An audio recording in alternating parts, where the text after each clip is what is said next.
Welcome to Chennai academy. அடுத்த notification டிஎன்பிஎஸ்சில இருந்து வெளியே வந்துட்டு ஓகே, நம்ம வந்து ஆல்ரெடி வந்து டிஸ்கஸ் பண்ணியிருந்தோம். ஒரு சில பேர் வந்து அப்ளை பண்ணக்கூடிய எக்ஸாமாக இருக்கக்கூடிய ஒரு சில எக்ஸாமுக்கு அடுத்து ஃபோக்கஸ் பண்ணுங்க அப்படின்னு சொல்லியிருந்தோம். அதுலேயும் குரூப் 4 முடிந்ததுக்கப்புறம் ஃபாரஸ்ட் எக்ஸாம் வந்து வரும் அப்படின்னு சொல்லியிருந்தோம். ஃபாரஸ்ட் அப்ரண்டிஸ் அப்படின்னு சொல்லக்கூடியது. ஆக்சுவலாக ஃபாரஸ்ட் அப்ரண்டிஸ் எதுனா ஃபாரஸ்ட் கார்டு அப்படின்னு சொல்லக்கூடிய அளவுக்கு ஈக்குவல் ஆனது தான். ஓகே, குரூப் 2 ஸ்கேல் அளவு, குரூப் 2 ஸ்கேல் பே தான் எங்கேயும் இருக்குது. ஓகே, பார்க்கலாமா? நோட்டிஃபிகேஷன் நம்பர் பார்த்தீங்கன்னா 20/2022 வந்திருக்குது. ஓகே, இன்னைக்கு மிட் நைட். ஓகே, அதாவது நேற்றே வந்து பார்த்தீங்கன்னா அவங்களுடைய அப்ளிகேஷன் காலம் வந்து ஓப்பன் பண்ணிட்டாங்க.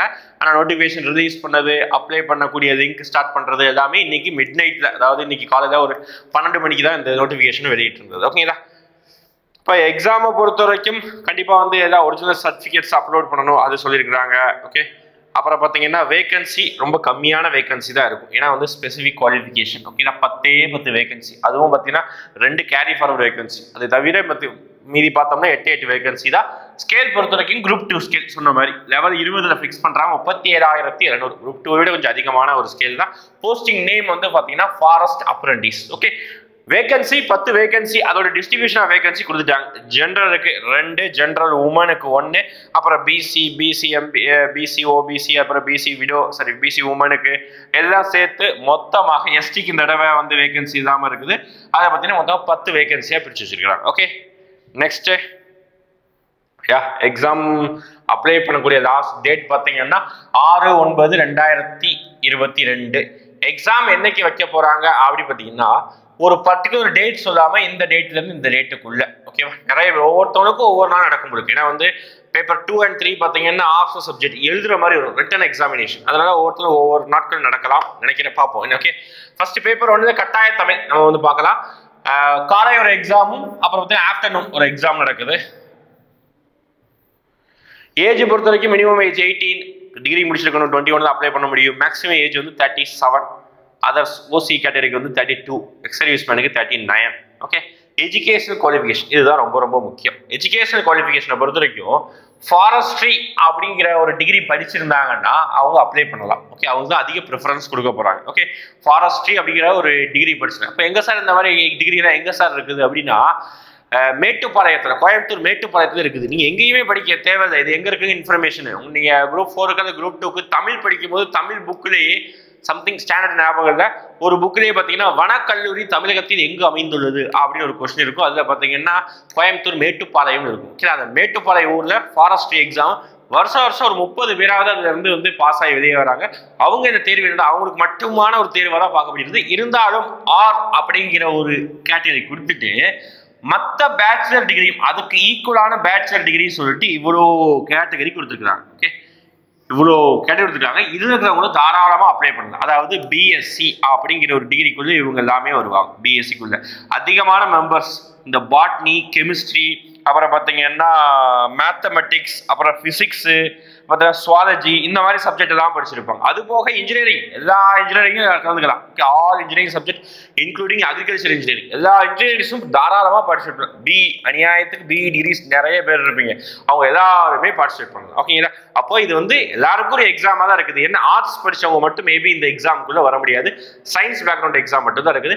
ஆனால் இவங்களுக்கு வந்து ப்ரிஃபரன்ஸ் கொடுக்குறாங்க, வேற எதுவுமே இல்லை. ப்ரிஃபரன்ஸ்னா இவங்களுக்கு மட்டும்தான் கொடுப்பாங்க கிடையாது. ஓகேங்களா? இவங்களுக்கும் வருவதற்கான வாய்ப்பு இருக்கு. குவாலிஃபிகேஷன் பார்த்தாச்சு. அப்போ மேக்ஸிமம் நிறைய பேர் வந்து அப்ளை பண்ணலாம், அது ஒரு மாற்றுக்கிறது கிடையாது. பிசிக்கல் குவாலிஃபிகேஷன் இருக்குது. ஓகேங்களா? எப்படி வந்து எஸ்ஐக்கு பிசிக்கல் குவாலிஃபிகேஷன் இருக்குது, ஹைட்டு, செஸ்ட், இந்த 2 விஷயம் தான் இருக்குது. வேற எதுவும் அந்த அளவுக்கு பெரிய அளவு கிடையாது. ஓகே, நெக்ஸ்ட் எக்ஸாம் பேட்டர்ன் பார்க்கலாம். எஸ், எக்ஸாம் பேட்டர்ன் பொறுத்த வரைக்கும் தமிழ் கட்டாய தமிழ் மொழித்தாள். ஓகேவா? கட்டாயமே இதை எவாலுவேட் பண்ணுவாங்க. 150 மார்க்கு. அதே மாதிரி ஜிஎஸ் 150 மார்க்கு. இந்த 2 பேப்பருமே 300 மார்க். எப்படி ஆஸ் யூஷுவல் குரூப் 2 என்ன நடக்குமோ அதே மாதிரி இது 10th ஸ்டாண்டர்ட் டிகிரி ஸ்டாண்டர்ட்ல இருக்க போகுது. ஓகேங்களா? குரூப் 2 லெவலுக்கு இந்த பேப்பருக்கு பேப்பர் 1 இருக்க போகுது. அடுத்து பேப்பர் 2 தான் ட்விஸ்ட். எல்லாருமே வந்து கொஞ்சம் படிக்கணும் அப்படிங்கிற ஒரு மேட்டர் இருக்குது. ஏன் அப்படின்னா இது ஒரு 3 மணி நேரம், இது ஒரு 3 மணி நேரம் கூட 300 மார்க்கு. என்னன்னா பேப்பர் 2ல இங்க ஒரு ஆப்ஷன், பேப்பர் 2ல ஒரு ஆப்ஷனல் சப்ஜெக்ட், அதே மாதிரி பேப்பர் 3ல ஒரு சப்ஜெக்ட் வந்து தேர்ந்தெடுக்கணும். அந்த சப்ஜெக்ட் எப்படிதான் இருக்கணும் அப்படின்னு பாருங்க. பேப்பர் 2ல 1, பேப்பர் 3ல 1. நான் சொல்றேன், அந்த லைன்ல வாசனை கன்ஃபியூஸ் ஆகும். இங்க கொடுத்துருக்கக்கூடிய group 1, group 2, group 3 other subject, இந்த மாதிரி கேட்டகரி இருக்குல்ல, இந்த கேட்டகரிக்குள்ள ஒவ்வொரு கேட்டகரியில ஏதாவது ஒன்று. ஃபார் எக்ஸாம்பிள் நான் சொல்றேன் பாருங்க, நான் குரூப் 1ல அக்ரிகல்ச்சர் தேர்ந்தெடுத்தேன்னா குரூப் 1ல வேற எந்த துறையும் நான் பேப்பர் 2க்கு சரி பேப்பர் 3க்கு தேர்ந்தெடுக்க முடியாது. ஓகேங்களா? நான் அந்த குரூப்பை தவிர வேற ஏதாவது குரூப்ல தேர்ந்தெடுக்கிறேன். இப்போ எனக்கு அக்ரிகல்ச்சர் எடுத்துக்கிட்டேன்னா நான் வேற என்ன எடுக்கலாம், கெமிஸ்ட்ரி எடுத்துக்கிறேன். ஓகே, என்னோட விருப்பம். மேபி அப்படி இல்லை, நான் வந்து என்ன சொல்றேன், இந்த இதுல வந்து கம்ப்யூட்டர் சயின்ஸ் எடுத்துக்கிறேன், நான் இதுல மேத்தமெட்டிக்ஸ் எடுத்துக்கிறேன். ஓகேங்களா? அப்போ ஒரே குரூப்ல 2 சப்ஜெக்ட் தேர்ந்தெடுக்க முடியாது. இது மட்டும் தான் ட்விஸ்ட். ஓகேங்களா? அப்போ மேபி நம்ம என்ன டிகிரி படிச்சிருந்தாலும், மேக்ஸ் படிச்சிருக்கீங்க, ஸ்டாட்டிஸ்டிக்ஸ் படிச்சிருக்கீங்க, பிசிக்ஸ் படிச்சிருக்கீங்க, என்ன டிகிரி படிச்சிருந்தாலும் அந்த டிகிரியை தாண்டி இன்னொரு சப்ஜெக்ட் நம்ம படிக்க வேண்டியது இருக்குது. இங்க எங்கேயுமே எம்சிக்யூ கிடையாது. இந்த பேப்பர் முழுவதுமாக எழுத வேண்டியதுதான். குரூப் 1 மெயின்ஸ் மாதிரி, குரூப் 2 மெயின்ஸ் மாதிரி ஹேண்ட் ரிட்டன். ஓகேவா? ரிட்டன் ப்ராக்டிஸ் இருக்கணும், எழுதணும். அதுதான் இங்க மேட்டர். Okay, 300 mark. அப்புறம் இன்டர்வியூக்கு 100 மார்க். மொத்தமாக 880 மார்க். 880 மார்க்ல 300 மார்க் நம்மளுடைய சப்ஜெக்ட், அதாவது தமிழும் பார்த்தீங்கன்னா, அதுக்கப்புறம் அந்த என்ன சொல்றது, நம்மளுடைய ஜிஎஸ் சப்ஜெக்ட், இந்த 2 மார்க்னா 300 மார்க். மீதி எல்லாமே வந்து நம்மளுடைய சாதாரண மார்க். ஓகேங்களா? இதுதான் வந்து நமக்கு வந்து அந்த பேப்பர். நெக்ஸ்ட் சென்டர் இதெல்லாம் ஆஸ் யூஷுவல் இருக்குது. சிலபஸ் பார்த்துடலாம். இந்த பிடிஎஃப் நான் டெலிகிராமில் சென்ட் பண்ணுறேன். ஓகே, சென்ட் பண்ணியாச்சு. காலையிலே வந்து பார்த்தீங்கன்னா 6 மணிக்கு நோட்டிஃபிகேஷன் எப்போ பார்த்தோன்னா அப்போவே வந்து நம்ம சென்ட் பண்ணியாச்சு. இது தமிழோடைய நோட்டிஃபிகேஷன். ஓகே, தமிழோடைய என்ன சொல்கிறது சிலபஸ் சாதாரணமாக தான் இருக்குது. அடுத்து ஜிஎஸோடைய சிலபஸ் சேம் ஆஸ் யூஷுவல், மாற்றம் கிடையாது.